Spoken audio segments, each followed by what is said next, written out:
Hey everyone, welcome back to the channel. As you can see behind me, I've got a early series Landrover. That's going to be the next project. Got a galvanised chassis for it, waiting on a bulkhead, and then going to put it in order for other parts. But I'll take you for a quick walk around, do a sort of before video, and then we'll see how we go. So that's it there. It's a 1962 early 2A Landrover series. And yeah, basically what I'm going to do is new chassis, new bulkhead, spring shocks, steering relay. See, previously this was used as a camper, so there were slats that would go across here to make a bed. It's got headlining, but I'm not sure whether I'm going to keep it as a van back or put a pickup back on it.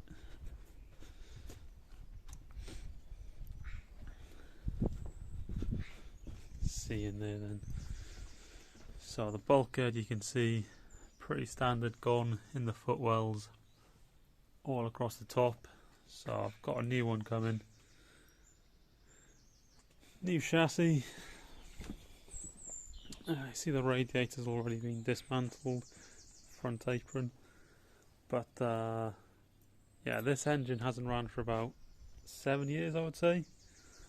So yeah, we'll get it in the new chassis, make sure it starts, and the goal with this is to transfer over as much stuff as I can.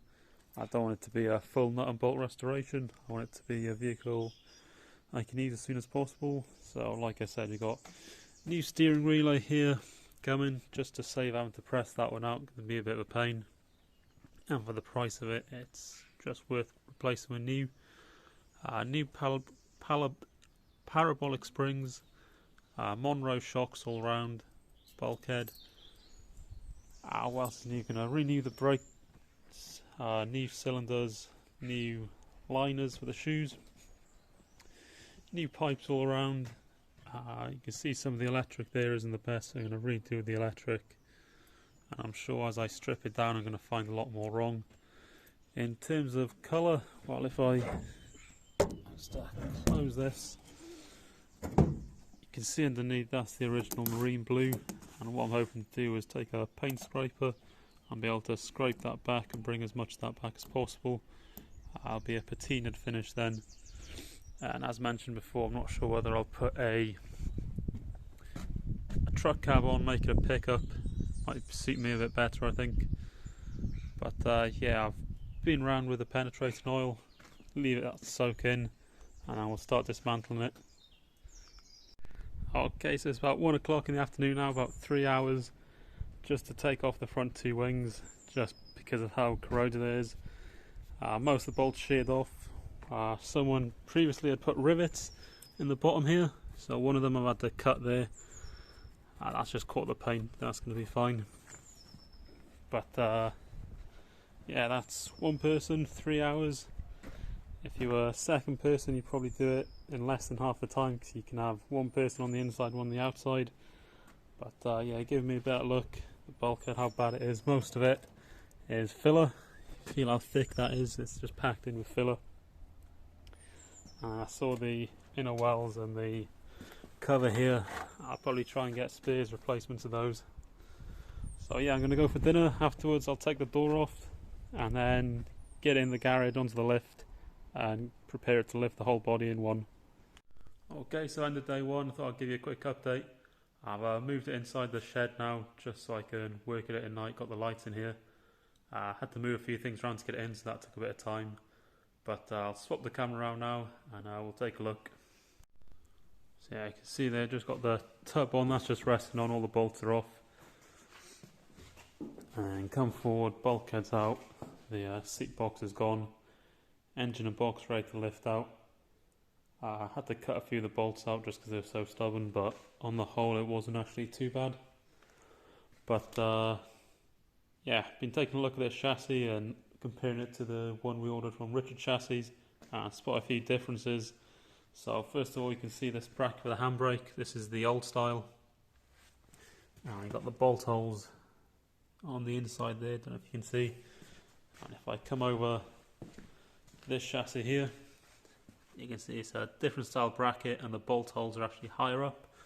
So it sits to here from the chassis rail is the same, and the distance I've measured from this cross member forward, and those are the same. It's just that the bolts are a bit higher up, so I don't know if I'll have to modify it to drill them back down.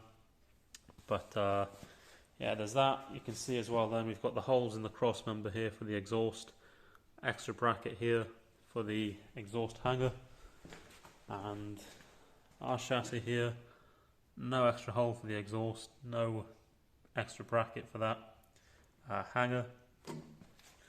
Come around, very interesting on this side, we've got the hole in the fuel tank outrigger there. I believe that's off a Series 1, but yeah, not sure why that's fitted there. Maybe they had one left over from the factory. And then we come around this side here, and you can see we've got this bracket here, which is not present on the new one, and God, I'm sure there was something else, but I can't remember off the top of my head now.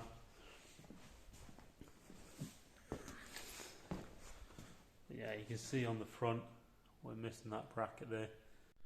But yeah, I've emailed Richard Chassis about that, see what they say about it.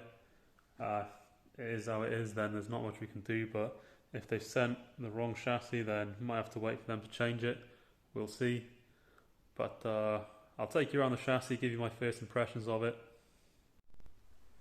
So, what I can see, the welds, all very good, actually really good. I can't really complain too much.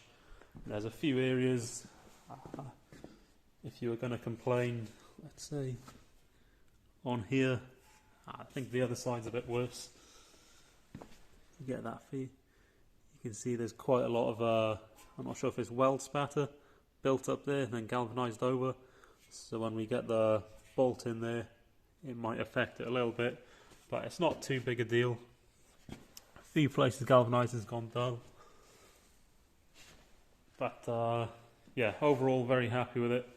The two other quirks with it is, one, it came on the back of a flatbed lorry, so it had all the salt spray you get at this time of the year spraying on it.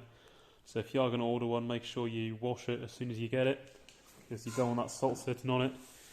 And then second of all is behind these chassis mount, you can see there's a bit of swarf trapped in behind that one. Just see it in that one as well. And it's basically behind all of these. There's a bit of swarf trapped behind, maybe from their factory where they produce them, so I'm going to have to clean them out and get that well protected. But yeah, wait to see what Richard say about this, and then the plan will be paint it black. I'm not a big fan of leaving the galvanised on show, and then yeah, move forward with it. In terms of this, tonight now I want to take the engine box out, take them out together, we'll dump that on the floor, and then in the morning I can roll this back out the shed, get the axles cleaned up. Like I said before, I've got new suspension coming, so they'll all go to scrap. Clean up the axles. So that's probably enough talking for the first video. Not really showing you too much, just more of a progress and update, what we've been doing. With the next videos I'll try and show you a bit more what we're doing, a bit more of the interesting stuff. But for me, I think stripping it down is not too exciting to watch, especially when sometimes it can take 20 minutes to get one bolt off if it's in an awkward location and quite rusty. But yeah, stay tuned to watch how the build progresses, and make sure you like and subscribe. Thank you.